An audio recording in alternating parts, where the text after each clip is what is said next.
तो चलिए अब हम शुरू करते हैं पाठ संख्या 10 और पाठ का नाम है क्रिया, जिसे इंग्लिश में हम वर्ब भी कहते हैं।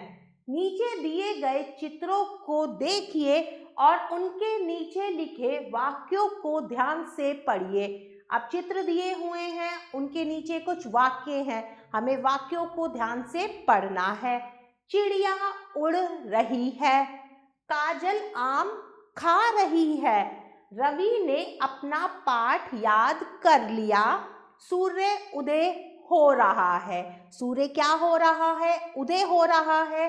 चिड़िया उड़ रही है, काजल क्या कर रही है? आम खा रही है। और रवि क्या कर रहा है? अपना पाठ याद कर रहा है। अध्यापक पढ़ाता है, लड़का लिख रहा है।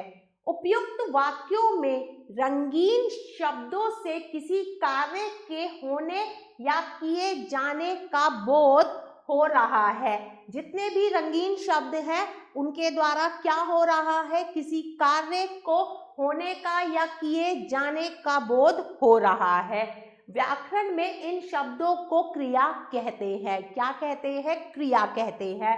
अतः जिन शब्दों से किसी कार्य के होने का बोध हो वे शब्द क्रिया कहलाते हैं। जिन शब्दों से किसी कार्य के होने का बोध हो उसे हम क्रिया कहते हैं। कुछ कार्य प्रकृति के द्वारा किए जाते हैं, जिन्हें कार्य का स्वयं होना कहते हैं। कुछ कार्य प्रकृति द्वारा किए जाते हैं, उन्हें कार्य का स्वयं होना कहते हैं। जैसे हवा चल रही है, हवा अपने आप चलती है। बारिश हो रही है, बारिश भी अपने आप होती है। और जानिए, प्रत्येक वाक्य में क्रिया होती है। हर एक वाक्य में क्या होती है? क्रिया होती है। क्रिया के बिना कोई वाक्य नहीं बन सकता। अब हम क्रिया के भेद पढ़ेंगे। क्रिया दो प्रकार की होती है, सकर्मक क्रिया और अकर्मक क्रिया।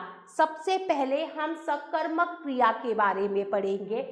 जिन क्रिया शब्दों के साथ कर्म का प्रयोग होता है, किसका प्रयोग होता है? कर्म का, उन्हें सकर्मक क्रिया कहते हैं। जैसे माता जी अखबार पढ़ रही हैं।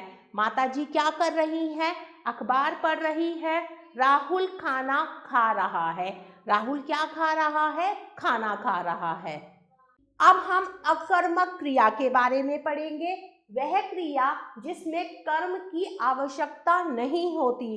किसकी आवश्यकता नहीं होती? कर्म की। अकर्मक क्रिया कहलाती है। चित्रों के नीचे दिए गए वाक्यों को ध्यानपूर्वक पढ़कर समझिए। बकरी चर रही है, तोता उड़ रहा है। इन वाक्यों में क्या प्रश्न का कोई उत्तर मिलता है? जैसे प्रश्न, बकरी क्या कर रही है? उत्तर, बकरी चर रही है। अतः चरना स्वयं एक अकर्मक क्रिया है। अकर्मक क्रिया के अन्य उदाहरण कौन कौन से हैं? उदाहरण, सोना, उठना, बैठना, खाना, टहलना, नाचना, गाना, घूमना, उड़ना, दौड़ना आदि। अब हम धातु के बारे में पढ़ेंगे। क्रिया के मूल रूप को धातु कहते हैं। जैसे घूम जमा ना बराबर घूमना। सभी क्रिया धातु से बनते हैं। सभी क्रिया रूप किससे बनते हैं? धातु से बनते हैं। प्राय क्रिया में ना जुड़ा होता है। क्या जुड़ा होता है? ना जुड़ा होता है। इस ना को हटा देने से, जब ना को हम हटा देते हैं तो धातु शेष रह जाती है।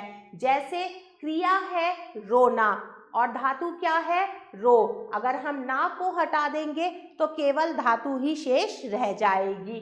लिखना लिख, जाना जा, पढ़ना पढ़, भौंकना भौंक, घूमना घूम, टहलना टहल, पीटना पीट, चलना चल, लड़ना लड़, गाना गा, बढ़ना बढ़। जब हम इनमें से ना को हटा देंगे तो केवल धातु शेष रह जाएगी।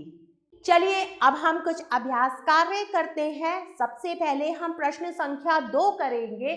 सही विकल्प पर सही का निशान लगाइए। जिन शब्दों से किसी कार्य के होने का बोध हो उन्हें डैश कहते हैं। क्या कहते हैं? सर्वनाम, विशेषण या क्रिया? तो सही शब्द है क्रिया। डैश के बिना कोई वाक्य नहीं बन सकता। किसके बिना कोई वाक्य नहीं बन सकता? कर्म, क्रिया या विधेय?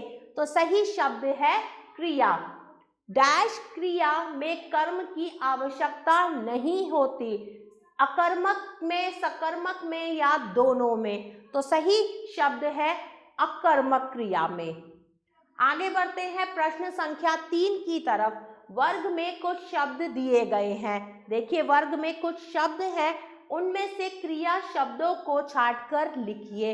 अब इनमें से हमें क्रिया शब्दों को छांटकर लिखना है, तो चलिए करते हैं। आकाश, आकाश क्रिया शब्द नहीं है। कूदना, कूदना क्रिया शब्द है, तो हम यहाँ लिखेंगे कूदना। दौड़ना, दौड़ना भी क्रिया शब्द है, हम यहाँ लिखेंगे दौड़ना। रोना, रोना भी क्रिया शब्द है, हम यहाँ लिखेंगे गाना। गाना भी क्रिया शब्द है, हम यहाँ लिखेंगे गाना। इसी प्रकार बाकी का अभ्यास कार्य प्यारे बच्चों आप स्वयं करेंगे। आगे बढ़ते हैं प्रश्न संख्या 4 की तरफ। उचित क्रिया शब्द पर सही का चिन्ह लगाइए। अब हमें उचित क्रिया शब्द पर सही का चिन्ह लगाना है। सीमा कपड़े धो या नहा रही है, तो सही शब्द आएगा धो रही है। मालिन माला डाल बना रही है, कौन सा शब्द आएगा? मालिन माला बना रही है। पिताजी चाय डैश रहे हैं, खा रहे हैं या पी रहे हैं? तो सही शब्द आएगा पी रहे हैं। तोता डाल पर है, नाचता बैठा, तो सही शब्द है बैठा है। विमल किताब पढ़ रहा है या खा रहा है? तो सही शब्द आएगा पढ़ रहा है। आगे बढ़ते हैं प्रश्न संख्या 5 की तरफ। दिए गए वाक्यों में सकर्मक तथा अकर्मक क्रिया छांटिए। पहला वाक्य है गाय चर रही है, तो इसमें बताइए क्या है? ये सकर्मक क्रिया है या अकर्मक क्रिया है? तो ये अकर्मक क्रिया है, चर रही है। रोहन किताब पढ़ रहा है, रोहन क्या कर रहा है? किताब पढ़ रहा है, तो ये क्या है? सकर्मक क्रिया, किताब पढ़ रहा है। प्यारे बच्चों, इसी प्रकार बाकी का अभ्यास कार्य आप स्वयं पूरा करेंगे। मेरे प्यारे बच्चों, आशा करती हूँ आपको यह पाठ अच्छे से समझ आया होगा। हम पुनः फिर मिलेंगे एक नए पाठ के साथ। तब तक के लिए आभार।